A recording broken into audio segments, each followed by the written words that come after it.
Fantastic. We're live.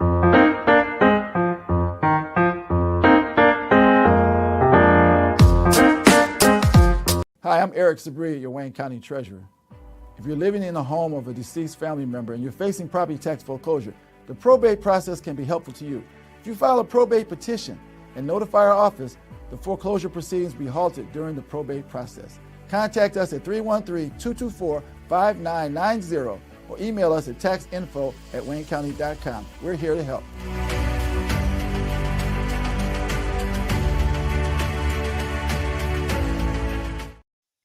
Good morning, everybody, and welcome to another episode of The Week That Was. I'm Saeed Khan. So good to see all of you. Actually, after a couple of weeks, we had July 4th off, and then I was doing a little bit of traveling, but good to see everyone's looking so vibrant today. Another busy week that we've certainly had, particularly if your last name is Trump or Epstein, and hell, one of them is actually dead. We've got, going around the horn, public relations specialist Beverly Watts, public relations specialist and former Detroit News and Detroit Free Press reporter Darci McConnell, two of our troika of attorneys, Joel Sklar and Bill Seikaly, labor and community activist Barb Ingalls, veteran Nancy Derringer, or veteran journalist Nancy Derringer. She's also a veteran of being her from an ontological standpoint. And of course, we have co-founder of Deadline Detroit, Allan Lengel. So it seems as though when we shook up the snow globe and see who was going to be angry about the Epstein files not being released, who actually thought it might be Trump's base? But it seems as though chaos is abound regarding the so-called Epstein files. As many of you know, President Trump campaigned on the full release of these documents of now deceased and convicted pedophile Jeffrey Epstein. Certainly, it seems also pilot to the stars with his celebrity plane ferrying people back and forth to his private island in the Caribbean.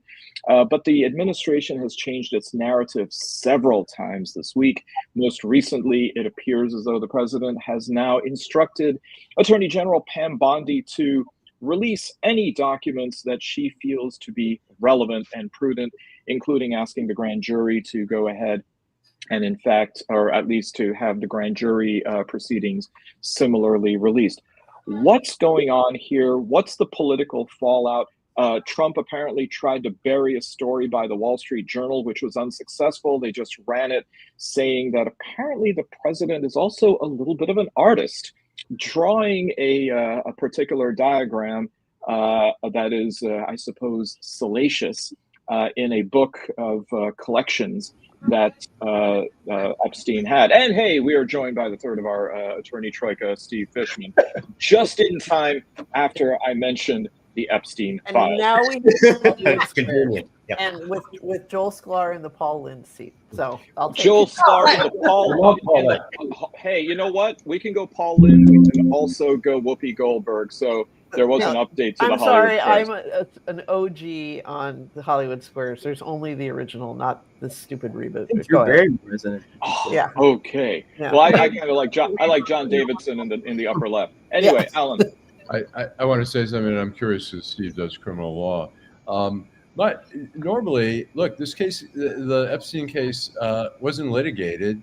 I don't know how anxious a judge would be to, unseal like grand jury material. And normally in a case, maybe it's been litigated, it's through. They might, maybe, and correct me if I'm wrong, Steve, is it possible that it would even release grand jury material if it was not introduced in the court or something? Or go ahead. I don't know how far you guys were talking about it. You want me to just start from the beginning? Yeah, we just started. So it's fairly simple. People go to the grand jury. The transcripts of the grand jury are not turned over to the defense lawyers even, unless it's clear you're going to trial. The law allows them actually to just turn it over as the witness is taking the witness stand. In the Eastern District of Michigan, our judges thankfully didn't put up with that, and they made it very clear they expected them to give us the transcript so we'd be prepared to go to trial and we'd move along smoothly in the trial. So that's how you'd originally get grand jury transcripts. In Epstein's case, clearly, there was no trial, no preparation for trial because he was dead, and that was the end of the case. That's one thing. The second thing with respect to grand jury transcripts, the government may come back to the judge and ask for them to be released, not out to the general public, but they need them to proceed in a different investigation.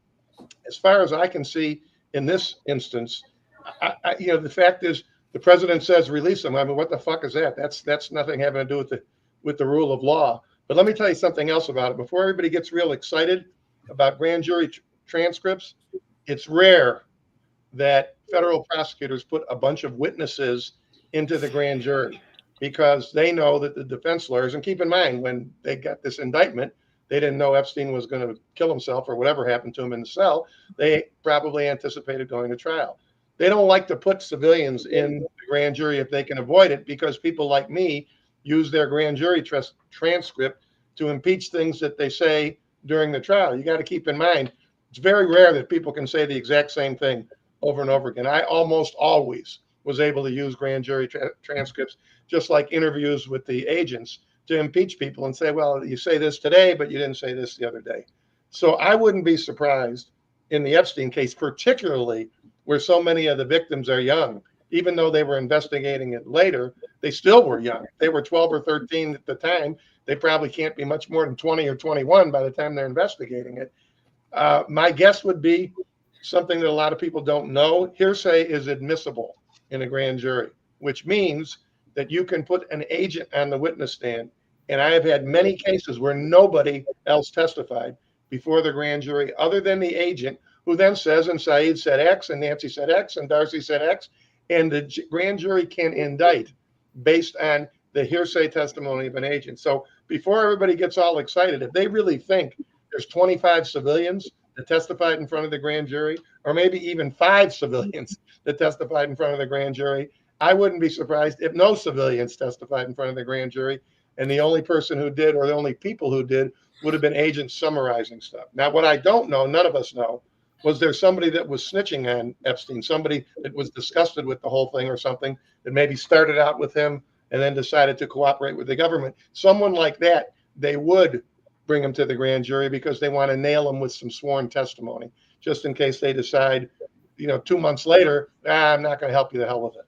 So that's basically a summary of it, which leaves us in the same position that everybody knew anyway, which is we don't know shit from Shinola right now. And we never will. Yeah, and the odds are we won't, because I just can't see a judge releasing grand jury testimony, grand jury transcripts, just for the hell of it. And that's really what basically this is. This is just him saying, release them all. And I just can't see that happening. But was the grand jury testimony, sorry, Bill, really what people, and especially MAGA, are looking for? And by the way, Steve, I think given the ambiguity of what happened to Epstein, I think we're safe to use the Gen Z term, he's unalived. Unalive, yeah. But from the standpoint that this entire thing has been on the part of MAGA, really a zeal to expose, in their mind, Democrats who may have been caught up in the web of pedophilia, including Bill Clinton, and then of course you had Pizzagate involving his wife. But it seems as though it's gone beyond that MAGA just simply wants to know, even if it means it'll incriminate Trump. Bill. Yeah, look, I mean, I think that this is all just a diversion. I think someone probably told Trump, demand that the grand jury testimony be released. It won't get released, and it'll create a diversion for you for a period of time. Remember, this is a guy who doesn't care anything about the truth. He's trying to say that Jerome Powell, the head of the Fed, was appointed by Biden, when in fact it was Trump that appointed him. But he doesn't have any problem saying, I was surprised when Biden appointed him. He's so bad. The guy is not tethered to the truth and not tethered to reality. This is smoke and mirrors. Alan, I think we have a video about the Fed chairman. They were close friends. Fed chairman? Yes, we do. Hold on. Yep. He also got tough words from Federal Reserve Chairman Jerome Powell. Do you have plans, or if you're back considering firing Jerome Powell? He's a terrible Fed chair. I was surprised he was appointed. I was surprised, frankly, that Biden put him in. Yeah, what the hell was Joe Biden thinking when he picked Jerome Powell? Did he at least explain himself when he appointed Powell as Fed chair? Let's go back and watch that announcement. It is my pleasure and my honor to announce my nomination of Jerome Powell to be the next chairman of the Federal Reserve. Can I just pop in real fast and say the way he pronounced Jerome Powell, it looks like as though it was phonetically presented on the teleprompter. But anyway, Nancy. Can I just say the amount of gold now in the Oval Office, it seems to grow with every single photo op that they have in there. I mean, there's more than the last time for sure. The wallpaper is new, isn't it? I'm not sure about the wallpaper, but I think the andirons on the fireplace are now gilded, and they've got the chair rail running through the. It's just, Nancy, it matches well with orange. The color orange. Well, as a woman who pays attention to design and decor, I'm just like, whoa. But anyway, go ahead. Carry on. It was decor, not decorum, wasn't it, Nancy? Yes. Steve. You had something to say. So I think what Bill said is correct. And Saeed, what you're asking, it's not the base that's screaming for the trans. This is Trump, just as Bill said, this is Trump trying to distract and get people thinking about other things. The fact that he would make that suggestion, I don't really believe somebody else told him to make the suggestion. It certainly wouldn't have been a lawyer that told him to make that suggestion. I just think he's trying like crazy to keep his base from talking about what they want to talk about.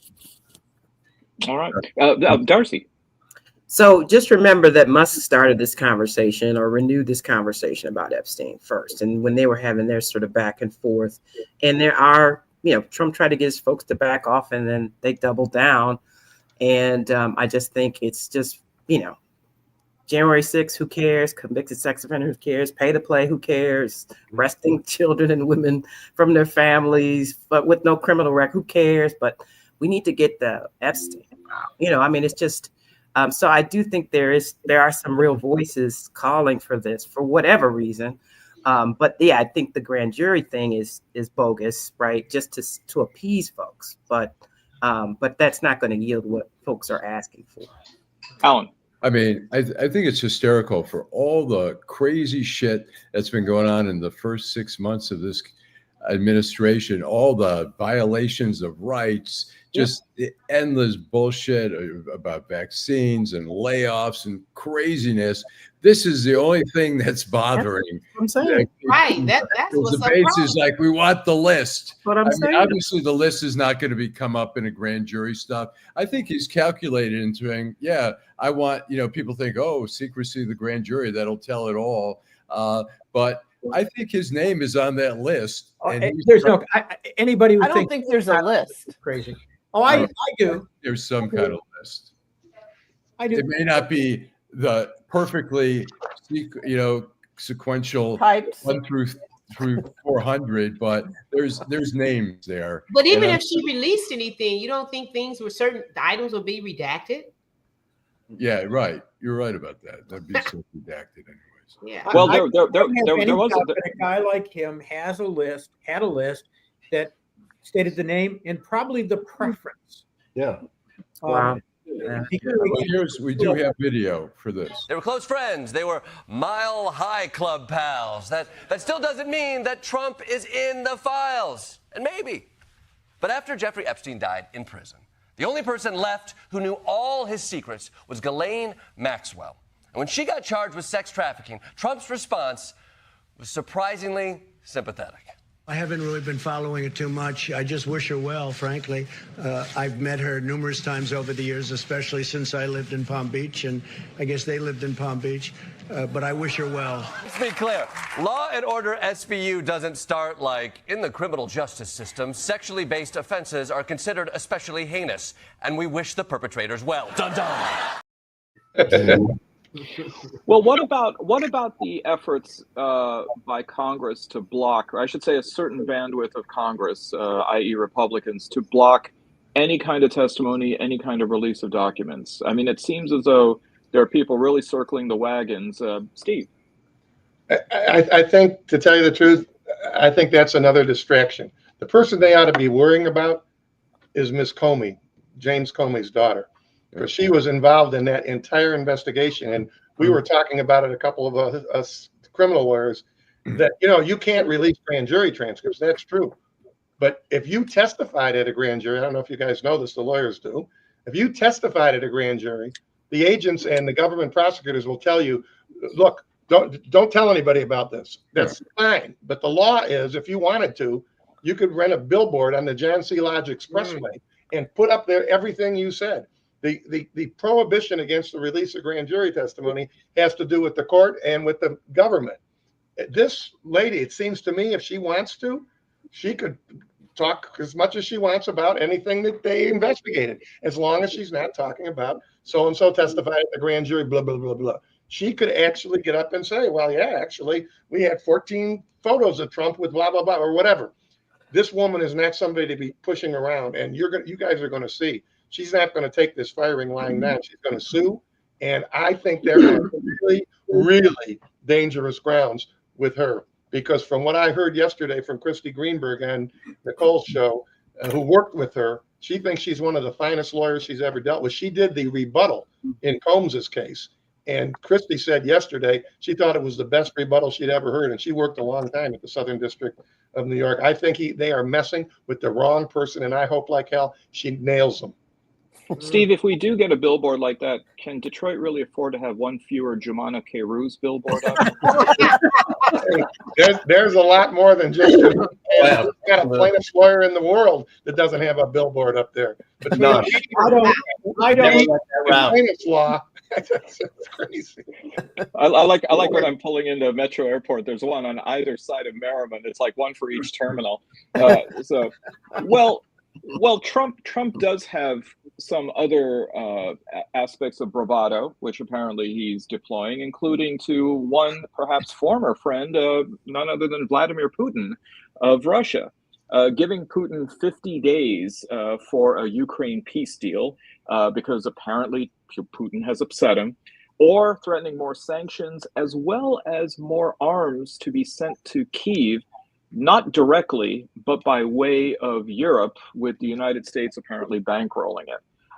Again, is this just smoke and mirrors? Because if you listen to Russia, Russia actually said they think that there's something mentally wrong with Trump. Darcy. So I thought this was the best moment where Trump said, I always hang up and say, well, that was a nice phone call. And then missiles are launched or some other city that say that's strange. After that happens 3 or 4 times, you say, that talk doesn't mean anything. And it's like, thanks, Captain Obvious, but you have no juice. You have no influence over this process. And the only person that's just figuring that out is you. Laissez-faire foreign policy. Steve. He's threatening in 50 days to do things with the economy. All he has to do is one simple thing. We've got how many billions of dollars frozen of theirs? Take it and turn it over to Ukraine. That's really simple. And then let them go to court here in the United States and see how they do, arguing that their money was stolen, the poor guys over there. Poor Putin. You have to be on Ukraine's side for that to happen, Steve. That's the only problem with that plan. I happen to agree that would be the smart thing to do. It would be the just thing to do. But let's admit it. Trump is not on Ukraine's side. He didn't want Ukraine to win. Right. I think it's just smoke and mirrors. And I think that Putin, probably when he received that threat, just like the other ones, his team just sat back and did a little laughter. It means nothing, has no weight. Taco. Right? There was a fascinating interview on the BBC today with German Chancellor Friedrich Merz, who basically capitulated, and he says, yeah, you know what, Europe really wasn't pulling our weight. We were kind of getting a free ride on American beneficence of taking care of our needs. We're going to go ahead and up the ante when it comes to NATO and our funding. I mean, this is a different kind of posture than what's coming out of France or what's coming out of Great Britain. I mean, the fact that Germany is leaning into Trump and saying, yeah, we're mea culpa. I just see that what's happening with Europe is fascinating. They pretty much have decided that Trump and the United States are looking past Europe and they're looking at Asia for the rest of the century. I think it was Donald Rumsfeld who back in the day talked about old Europe and new Europe. So having been on that side of the pond recently, and Bill, I'd love to catch your take on this because I know you're in Portugal. It seems as though Europe just simply doesn't look to the United States as being in any way, shape, or form reliable anymore. Well, I'm not sure anybody in the world does, but I certainly agree with what you say. And you can just look at what happened in the last week with the vote to claw back all the USAID money and defund NPR, which is such an important policy. Jesus Christ. I mean, it's amazing. We've lost all moral high ground. You know, it used to be that we tried to do it with both a carrot and a stick. We had the mighty military, and if we needed to, we'd use the military, but we had USAID.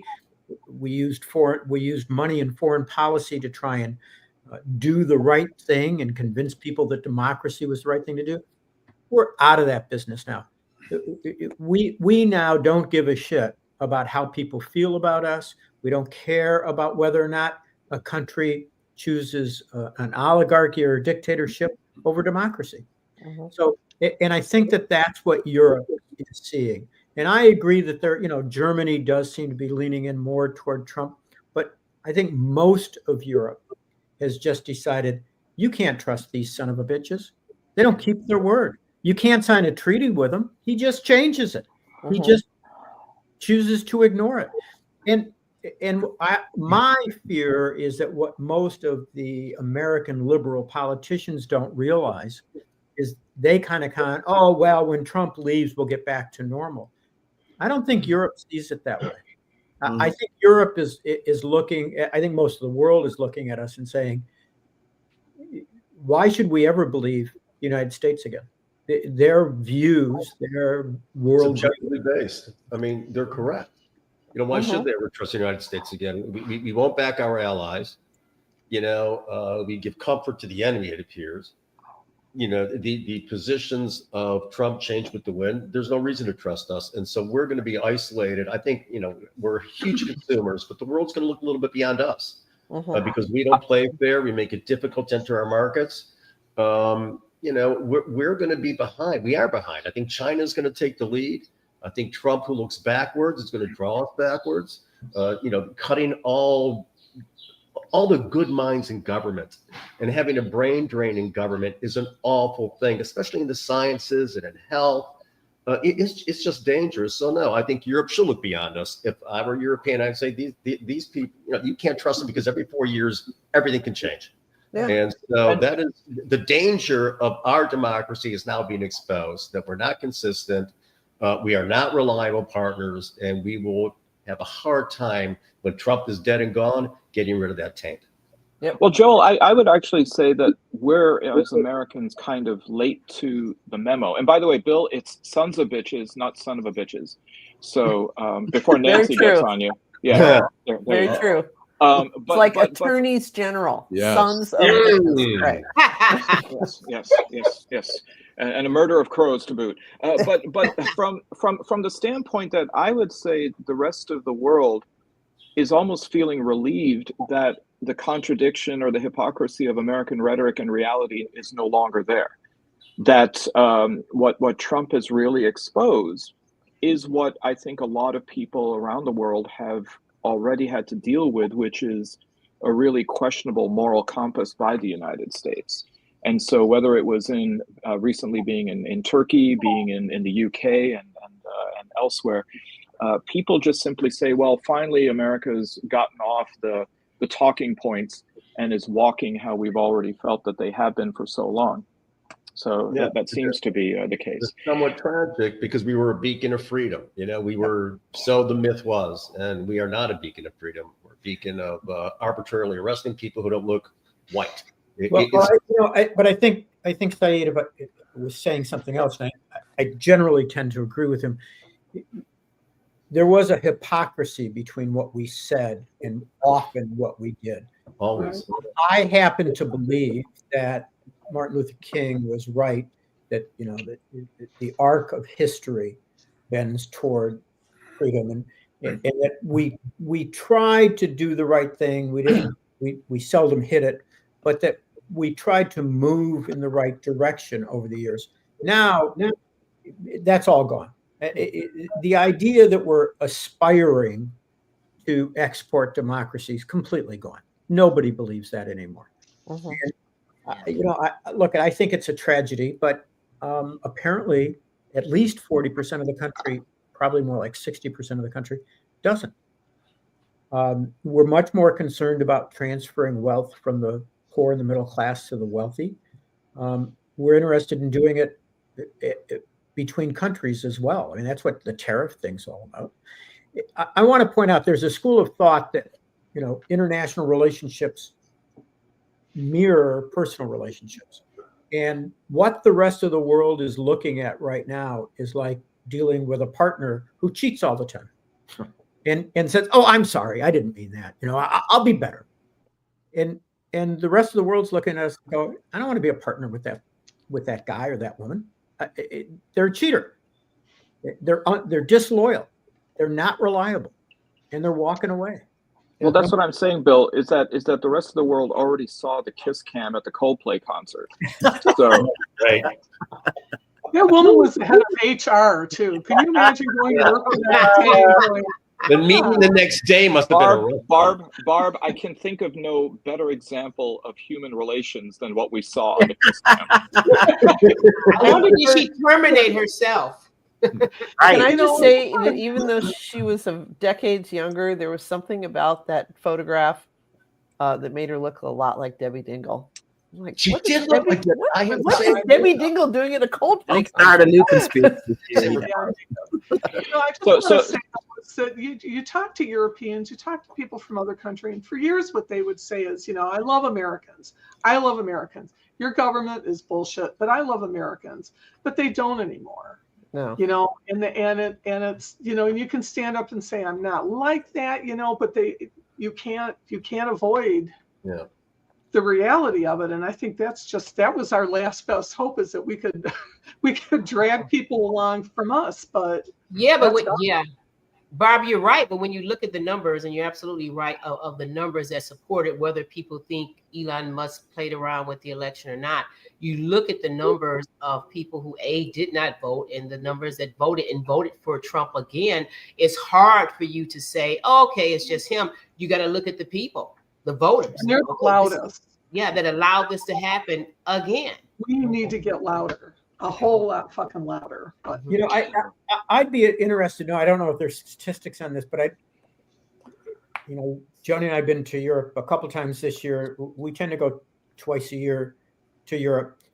I never run into MAGA people or people who claim to be MAGA people. I wonder if they travel outside the country. I think that's a fairly easy question to answer.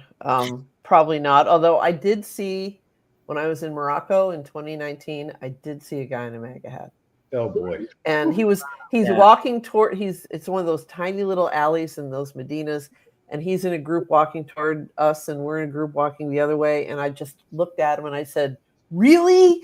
and then the crowd kind of took us in opposite directions. I don't think he had a clue, but I think you're right. I don't think they travel, or if they do travel, they go to places like, with beaches. All inclusive on cruise ships. They go on cruise ships. They go to Cancun. They go to what's the place everyone goes to? They go to those resorts. Yeah. And they are red faced and they wear red hats. I've seen them there. It's interesting. I had a very interesting interaction. I was wearing my No Kings hat in a restaurant, and a guy with a MAGA hat tried to give me the eye. And did you guys snap your fingers? And no, it's funny. Steve knew guys like me in high school, I'm sure. I'm too stupid to be afraid of anybody. So I looked at the guy and I said, "What? You disagree? You want to have a king? You don't want to have democracy anymore?" And he looked at me dumbfounded. And the guy said, "Can we go? Can we go?" But Bill, I did not know what to say to that. He just didn't know what to say to it, and I got up and walked away. The guy could have kicked my ass. I mean, he was 20 years younger than me, and he was about 60 pounds heavier than me. But I enjoyed the interaction. But you would have bested him in a war of words. Actually, I wouldn't have had a war of words with him because he would have come unarmed. They speak in a primitive click language, but yeah. Bill, what was MAGA doing at a vegan restaurant though? Well, you really don't know me, Saeed. My wife may eat like that. I don't. Listen, man. You are looking youthful, and I couldn't imagine that it was based on carnivorous pursuits. So so there you go.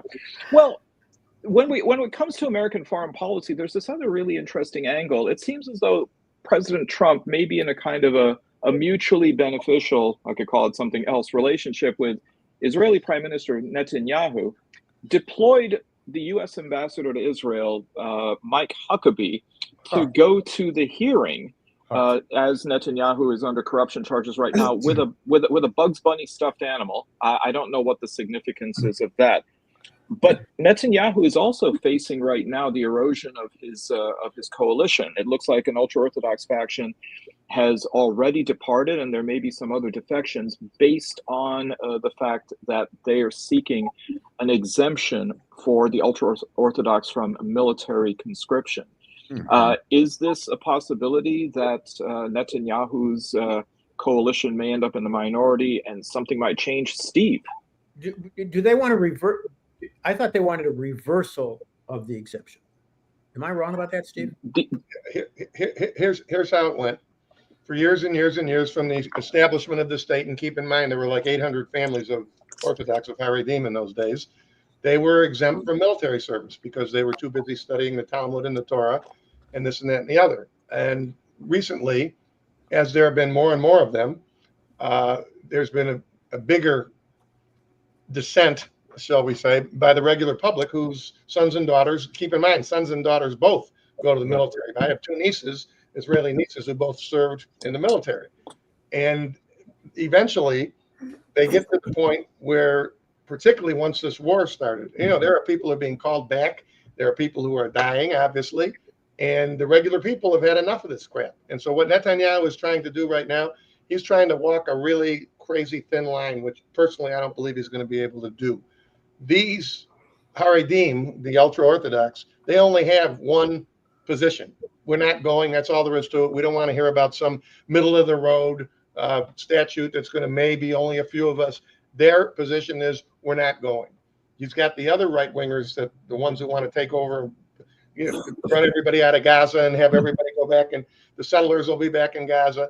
Those people have not yet left the coalition. But he is right now to the point where I think he's got one vote to lose. I think he has one vote to lose. My guess, my hope, is there's going to be an election fairly quick, because even though he's managed to up his standing a little bit with the bombing of Iran and this kind of stuff, the electorate in Israel is not going to reelect this guy. And that's what we need. We need that so then they can convict him finally and send him off to prison, which has happened in Israel more than once with former prime ministers. So that's basically what it's boiling down to. He's being hoisted on his own petard. He kissed these people's behinds to get them on his side. And he's not a religious person at all, by the way. That's how transparent he is, right? And now he's stuck. And it'll be interesting to see in the next month or so. I think it'll be interesting to watch. Bill, I'm a bit of a cynic. Do you think that in order to save his keister, he might attack Iran again? Well, there's some reporting that I don't think there's any limit. I don't think there's any limit to what he would do. I don't think there's any limit. I think what's going on in Gaza is evidence of that. I would say, Saeed, what I just read, and it was a really excellent article in the Atlantic by a guy named Yair Rosenberg. Yeah. It doesn't sound like really the war in Iran, no war with Iran. It's not shaking the numbers. The people are sick. Enough people are sick of him that if it comes to an election, he's going to lose. And I think that's the reality of it. Steve, isn't there?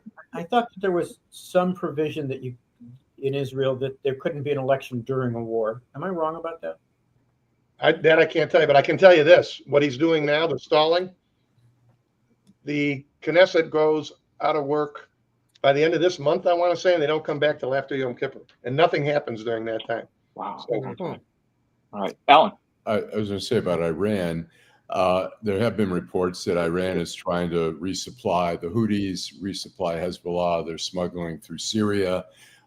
There was just a big shipment of arms that went to the Houthis that was intercepted by the groups against the Houthis there.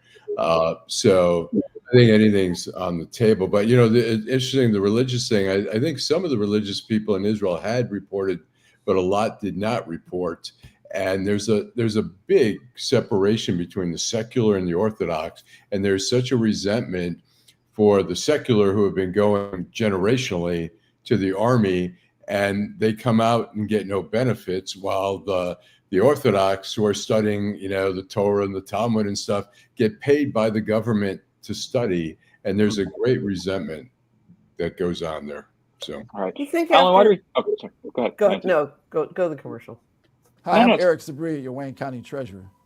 If you're living in the home of a deceased family member and you're facing property tax foreclosure, the probate process can be helpful to you.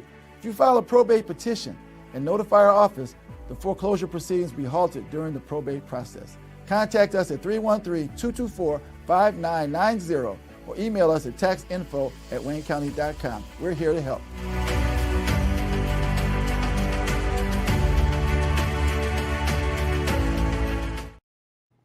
Go ahead, Nancy.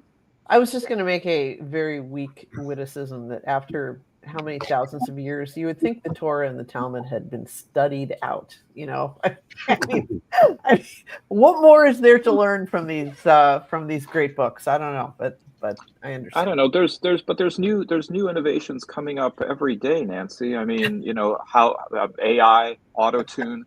I mean, some of the really pressing issues. I wonder what would happen if you turned an AI loose on the Torah. But I have to boil it down to one sentence. I witnessed some of this. I study Buddhism, and one of my stepsons has gotten into Buddhism, and he set up an AI thing on Buddhism. He loaded a bunch of Buddhist teachings on it, and he turned it on. He's having a conversation with the Buddha on AI. Wow. This was scary. It was very cool, but it was a little scary. Yeah. Don't tell Lengel about that. He's kind of Buddhism curious. He's always, if you read his Friday Shabbos posts on social for 50 media. years. Yeah, exactly. He's. But you can create you can take your parents and create a video with them and feed stuff, and you can have a conversation with your parents with AI now. No, I wonder about it. I just had an argument last week in the Michigan Court of Appeals, and I was curious. My stepson got me into this AI stuff and being curious about it. I loaded up all the briefs and all the cases and asked AI to give me the best arguments on both sides, and it told me what my strongest arguments were, and what theirs were, and that I was going to win on this issue. They were wrong. The judges went on what they thought was my weakest argument. The judges bought completely, and what they said was my strongest argument, the judges were kind of poop. Wow. So, there's still a human element in this stuff. Nancy, years ago I was at a conference at Pepperdine, and there was actually discussion, and there was a Jewish scholar there. The topic was whether it's kosher to marry an AI. So and apparently, and I didn't realize this, so you guys can help me out. The result was the same, that she probably won't sleep with you after you get married anyways. So I guess they really were pulling from the Talmud on that one. That's consistent with life after you have your kids, at least, anyway. Right. There you go, Nancy. See, still relevant. Allan, you had a really interesting article this week on Deadline Detroit regarding the Detroit mayoral race, and that had to do with asking various candidates whether, if they were to win or lose, would they then maintain their Detroit residency. So, what did you find there? I mean, it was there's 2 out of the 9 candidates who recently moved back to Detroit. One was Reverend Ken Locke, who has a $1.5 million home in Oakland Township, which he still owns. And then Todd Perkins, who has a house in Grosse Pointe Shores, who sold had a house in Grosse Pointe. Yeah, and he sold that, and he moved into the city. So I asked both of them, and Reverend, Todd moved back into the house he grew up in. Reverend Kinlock's renting an apartment somewhere near Greektown. So I asked both of them. I said, even if you lose, are you planning on staying in here? And Reverend Kinlock, spokesman, said, we plan on winning, so we don't want to deal in hypotheticals. Isn't winning the hypothetical here? Yeah. And then Todd Perkins had a very long thing saying, yes, no matter what, I see a role for myself, playing some kind of role in the city of Detroit, and I'm here to stay, which is what you'd expect. But the Reverend's also giving himself some breathing room just in case, his flock doesn't say, wait a minute, you lied and you moved back.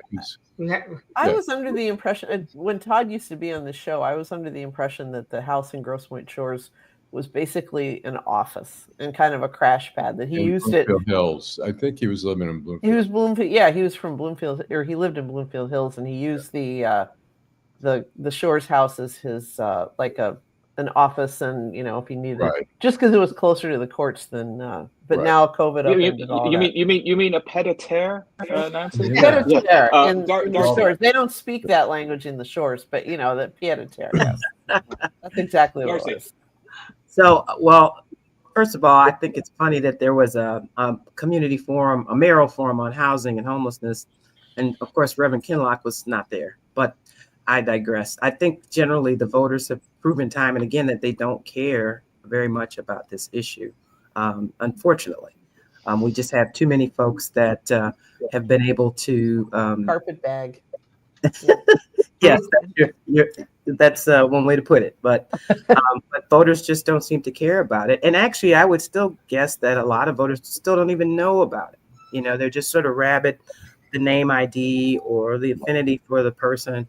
And so I don't think it's going to be a big factor in the election. Beverly. Yeah, I tend to agree. And I think more people are in tune now because, Mayor Duggan is not running again. The problem I have, and some people are saying, some of the issues that are coming up now didn't come up the last 4 or 8 years. We had mayors before. You had Mayor Bean, you had Mayor Duggan, the residency. I think people have moved forward, past that, because they want the best qualified person for what they deem to be the leader of the city, who could be a leader, who can bring people together, development, housing, all of that for the residents that are here and residents that visit here. Most people didn't have a residency issue when, if you remember last summer, Hill Harper, who's not even from this state, he didn't have a whole lot of support, but he did have a lot of support, which I was surprised, more support in the city of Detroit for his Senate race aspiration.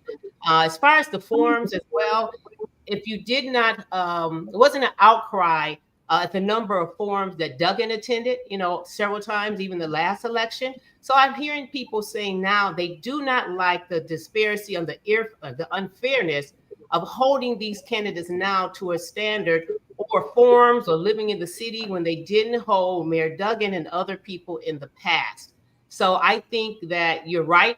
We're hoping for a huge turnout, because traditionally everyone knows primary is not, huge turnout. We're hoping people turn out. We're hoping that people have done their research, but unfortunately, people are just going to go on sound bites, some of them in name recognition. Right. Allan. When people say they don't care, we still hear about Duggan's from Livonia. It still comes up today. Dave Bing, his wife never moved into the city. She lived in Franklin. He was there at Franklin sometime. I think he spent time at the Manoogian, but he was also out there. I think when people say it has come up. It just it didn't make a difference back then, and it's not going to make a difference. Whether Todd Perkins or Kinlock wins it's not an issue, but it's being brought up in the same time that people still talk about Duggan being from Livonia. And I think people would have went crazy if Duggan had moved into Detroit and lost and then moved right back to Livonia. people would have been C. So I agree. It's not a determining factor for the lion's share of people, but it's always been brought up every election. And I agree with you, Alan. I just feel that when people want to define, different people define being a Detroiter. Me, myself, I don't think you have to live in Detroit. You could have been born here to say you love Detroit. I know a lot of my colleagues that live outside of the city who do more for the city than people who live in the city. Right. So I think we have to be real about that. Just because you do not, or you live across the border of Detroit, doesn't mean you care less about this city or can lead the city or support this city financially. No, I agree. Like people, we all, whether people live in Southfield, whether Grosse Pointe, Bloomfield Hills, West Bloomfield, Royal Oak, all Detroit is what is the center of gravity here, and people, care about that. People don't care, people in Royal Oak don't care about downriver, but they do care about Detroit. We like Lion. We care about arts, beats, and treats. Bill. Two things about the mayoral race. One, was anybody else surprised that Fred Durrell got the regional chamber endorsement? Anybody see that? Yeah, I did see that. The reason it didn't surprise me because I was at the policy conference, and when you looked at the debate that they had there, a lot of people walked away because everyone went to restaurants after, and they did a little grading, and they said, "Wow, I was really surprised." Looking at this forum right now, Fred Durrell, performed very well at that particular debate. So that didn't really surprise me there. And I think he's actually, I have to agree. I think in general, he's done the best in those forums. That hasn't translated into, percentage in the polls, but I think he's kind of held his own in a majority of those forums. Well, it's interesting to see whether the polls are going to hold up, because Fred's also, and I know Fred, and he has spent a lot of times in homes, a lot of time in people's homes, in small gatherings, and it'll be interesting because the primary, it's all about whose voters get out. Now he's got some PAC money to put him on television too. So yeah. And Bill, I think you're absolutely right. When you look at the forums, because so many people are having so many forums right now, I think that you're going to be surprised because some of the candidates, when you see them not at all of the forums, they are in people's houses. They are in their front lawns. They're on their porches. They're talking to them. They're walking the neighborhood. So it's going to be interesting to see what happens, come the primary. Yeah. The other thing is, does anybody believe that U of M can convince Duggan to become their next president? Get him out of there. Well, speaking of U of M, Bill, now comes the news that there's a federal investigation against U of M. I was actually going to say that if there's one city in the Metro Detroit area that doesn't see itself as being Detroiters, it's Ann Arbor. But here you got the University of Michigan under investigation for possible foreign influence. These are the allegations that are being made, particularly when it comes to the recent arrests of a couple of Chinese students allegedly smuggling biological material for research purposes into and onto campus. Is this just the more clever way of the federal government going after another institute of higher education? I think so. Or does it have legs? I think it's real that this incident happened with these individuals from China, who, and I'm trying my best to say the correct name, Fusarium renate, and I'm not going to be able to do it. This is the fungus. It's better to do the handicap version of it, the woodworm or whatever, wormwood. But anyway. So I think, you have to say, okay, there's a real federal inquiry here. There's a real issue that was taking place. But we know that Trump has had a bullseye on a number of institutions. Michigan has already, caved in terms of its DEI programs, which is very painful. And so I think this is another way. And he's got a pattern here that he's established with Harvard, Columbia, all these other institutions. So I think it's both. I think you can say that, okay, there was an incident that happened, acknowledge that. But to me, this is a bigger picture of his overall vendetta against these specific institutions. So Columbia, Darci capitulated. We see that they have certainly changed their tune on many different things. Do you see that being something that U of M does as well, or is it just simply too early to tell? I hope it's too early to tell, and I hope that they are stronger about it, especially with gone. I think now they have a better shot. They have someone who's had in the interim role, so a different kind of history with the university. I think there are some other folks who I think they felt some blowback from capitulating. So I'm hopeful, but I can't say definitively. It seems as though the regents, who generally haven't had any reason to stay quiet before, are definitely silent on this issue. So let's see where that goes. Steve? I think we're going to get even with them in a very simple way. When the basketball team wins the national championship, they're not going to go to the White House and visit with that asshole. The rest of this is I don't know, but I know that for sure. Well, I would put an asterisk by that, because there were some regents who were pretty outspoken and defending the loss of DEI.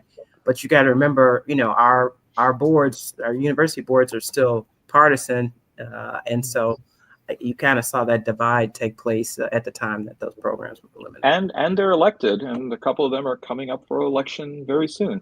Alan, why don't we go to the last segment then? Downtown Detroit, Robert Wells, Schmuck of the Week. Oh man, so I've got a few in case somebody doesn't have one. I'm just checking. Beverly, why don't you go first? Mine is simple this week. It's Department of Homeland Security. After they roll out their tactics of deportation, immigration all year, and now they see this uptake in violence against the ISIS staff, they just turn around, instead of taking responsibility or show any kind of proof, they blame the media and political rhetoric on the uptake. So my schmucks of the week is the Department of Homeland Security. Would that by any chance include Secretary Kirsty Noem there, Beverly? the Secretary of Hair Extensions and big false eyelashes. Yeah. The Detroit News once had a great cartoon of Coleman Young with the cherry tree that had been chopped down, and he had an axe behind his back. And he said, "I cannot tell a lie. It was the media."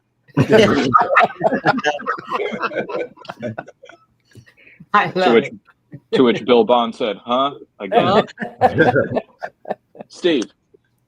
Mine is Senator Tom Tillis. After all of his blustering and blowharding about how he's going to be independent now, he's not seeking re-election, blah, blah, blah. He voted on the Judiciary Committee to move the nomination of Emile Beauvais to the Court of Appeals, mind you, second most powerful courts in the country. And how a guy could look at this guy, how any senator could vote to move this guy forward based on what was produced. Of course, Grassley wouldn't let him produce it in the committee itself, but everybody knows the kinds of things that he said, including telling the the judge to fuck you, basically. That's what he did. But Tillis voted for him anyway, even though he claims he's now independent of all of this. He's not running again. So he's my schmuck of the week. That was a truly shameful moment, I think. And the possibility that he's the odds-on favorite for Trump to nominate to the Supreme Court, right. Exactly. once he's on the Third Circuit Court of Appeals is, and I suppose he might do that. He might do that anyways. But wait, we have to keep in mind the way they presented it.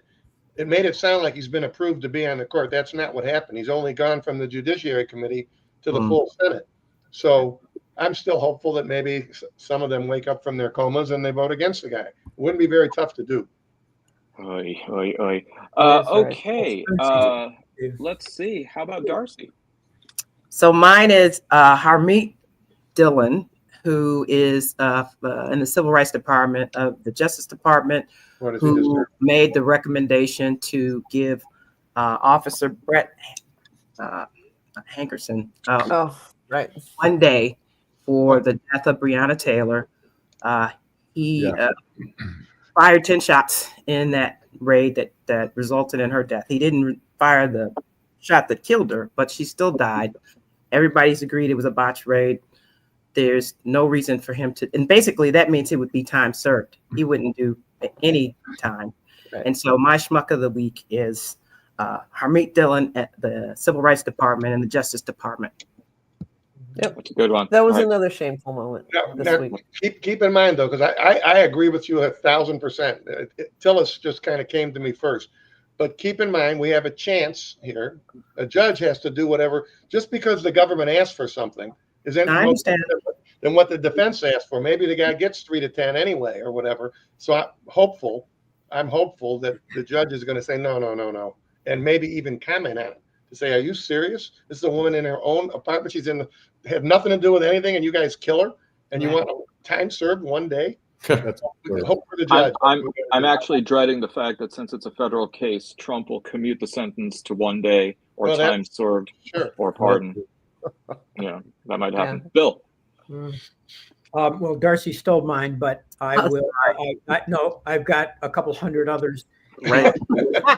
Seriously, and that is all the Republican members of the House of Representatives and the Senate for voting on this bill to claw back all the USAID funds and to defund NPR. It is the most anti-American vote that I could ever imagine. And by anti-American, I mean it is a slap in the face to our principles. I understand we don't always follow our principles, but they are something we're supposed to aspire to. And this is simply shameful. That's Defund Sesame Street. Can you believe this? Mm-hmm. Yeah. You killed Big Bird. Yeah. Technically. And Ken Burns and Morning Edition and me, did you say? Boy, I've got a couple, and I know we're not supposed to use Donald Trump, but when he stole the gold medal off the table from the Chelsea team, then there's a video of him, and you know it's because it was gold. He saw something gold, and he stuck it in his pocket, and he refuses to give it back. That's a Wait, I thought he stole the trophy. Yeah, he stole the trophy. He wouldn't leave. He wouldn't let go of it, and he wouldn't leave the center of the team when they were trying to do it, and they kept trying to push him away. But there's a video of him walking past the table and grabbing it and putting it in his pocket. And now they're denying it. But the guy whose medal it was I would really like the medal that I won back, and it's in his pocket. My other one, and it's a little more homegrown, and it just made me a little sick. Our local anti-abortion protesters in Royal Oak have a new sign, and they've started to name the fetus parts on the signs now. And I know it's just, they're there all the time, and they're nuts, and they're crazy, but that one just made me so furious. It's like, is there another way to just try to reach into people's, and all it didn't make me sad or, like, now I'm really against abortion. It was disrespectful if it was actually a human fetus, but what they're like, this is little Kevin, is that what they're saying? Or her name was Harriet, that's what it said. Jesus Christ. Okay. All right, Joel. I'm going to go with 2. First, I want to note that the ICE agents wearing masks is completely nuts. We should know who government actors are. We should know who state actors are. We don't. That's some Gestapo bullshit, and that ought to stop. I listened to Joe Rogan and Andrew Schultz to see what the hullabaloo was, and those guys are both schmucks. It's super vapid. They have insane people on their shows, and they spout bullshit, which young men apparently love. And the fact that these morons are taking leadership roles and really animating young white males to do things is terrifying. They're both schmucks. They're both certainly Joe Rogan, just not that bright. And they're schmucks, and those in their ilk, all these right wing kind of whatever shows they're doing, these podcasts. They're just fucking schmucks and just riding the gravy train of hate. All right, Nancy. Well, everybody has taken all of mine already, particularly Bill. This has been a tough week, and I don't mean personally. I mean, nothing bad happened to me. even went to a party last night. But just reading the news has been, I've felt myself being tipped into what in my abandoned religion would be called the sin of despair, because you should never despair. But so in that spirit, I'm going to take a turn and just use these few seconds here to say farewell to Connie Francis, which might be the most boomer thing ever. But I have, I read her incredibly entertaining obituary in the New York Times yesterday, and I thought, this is a loss. She was an entertainer who had that business sense that we now think started with Rihanna, but it was Connie Francis. She would do like phonetically learned foreign language versions of her hits and release them in those countries, which of course like increased her sales and put more money in her pocket. But I think my absolute favorite line in her obit was that she dated Bobby Darin until her father chased him off of their front porch with a gun. Which just goes to show that Steve Fishman may be the toughest Jew in Detroit, but the Newark, the Italians of Newark are a worthy adversary. So anyway, I just want to say farewell to Connie Francis. Too many schmucks to name, and let's hope for better next week. So I might watch Where the Boys Are this weekend, just in her honor. That's a pretty funny movie. If you've never seen Where the Boys Are. Where the Boys Are, yeah, that had Paula Prentice in it too, I believe. So anyway, absolutely. Yeah. Oh, so. Alan. I'm going to say one, Pam Bondi and company, I'm sure was directed at the White House for the firing of James Comey's daughter, Maureen Comey. Just outrageous bullshit. And Paramount for axing Colbert. And we have actually a quick little. Start the show. I want to let you know something that I found out just last night. Next year will be our last season. The network will be ending The Late Show in May. And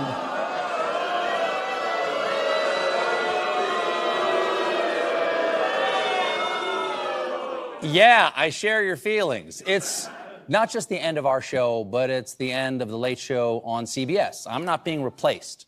This is all just going away. I think whether, CBS, Paramount says it's all purely financial, but bullshit. Trump has got to be doing yes. Finally, somebody's going to shut that motherfucker out. Now, if we can shut down Jimmy Kimmel. Yeah. Actually, he just said that. He just said that to the press. And not only that, but just said, I applaud Paramount's decision to get rid of Colbert, and ABC. I predict ABC will be next. Yeah, Kimmel is next. That's what I think, and the other thing is, CBS has apparently been sniffing around Barry Weiss and talking about bringing her on. Barry Weiss is, of course, allegedly a centrist, but really a right winger, who publishes, used to write for the New York Times and publishes a newsletter, where it's actually a website. Anyway, they've been talking about bringing her on at CBS News and folding her site into CBS. And I think what's going on here is, I think CBS is making early moves into becoming like something that we have not seen before, which is a Fox, like a openly political, mainstream, non-cable network now. And it wouldn't surprise me one bit. I think getting rid of Colbert was probably the handshake on the $16 million deal. And, This while networks are just collapsing because nobody cares about them. I think that's what they're doing. Yeah. And also owns Comedy Central. And so you can see The Daily Show going next. Yeah, absolutely. Wow. And just the idea that, this was a network that has 60 Minutes, right? Did. All right. That had Walter Cronkite. Very good point. So I've got two. One is Donald Trump Jr. For his latest business venture. Apple doesn't fall far from the tree. It's called Grab a Gun, which apparently is the Amazon. It's what Amazon is to everything else. Grab a Gun is e-commerce for buying guns and all. Yeah. Okay. But the initial public offering started at $21.40. It is now at about $10.18. So heading in exactly the direction you would expect it. My other schmuck this week is Vice President J.D. Vance, who on the heels of the president trying to get the Wall Street Journal to kill the story about the Epstein files and his alleged entry into some little diary, Vance said the Wall Street Journal should be ashamed of running this article and reporting. This, by the way, from somebody who very famously admitted to carnal knowledge with a couch. So no, he never did.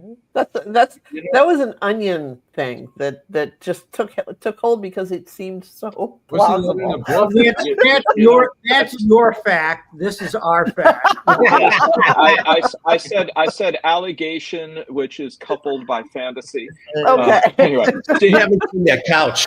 I have a question for you guys. I'm glad you brought that up. What do you guys make of? I mean, the Murdoch family is the Wall Street Journal. What do you guys make of this? It's kind of weird, isn't it?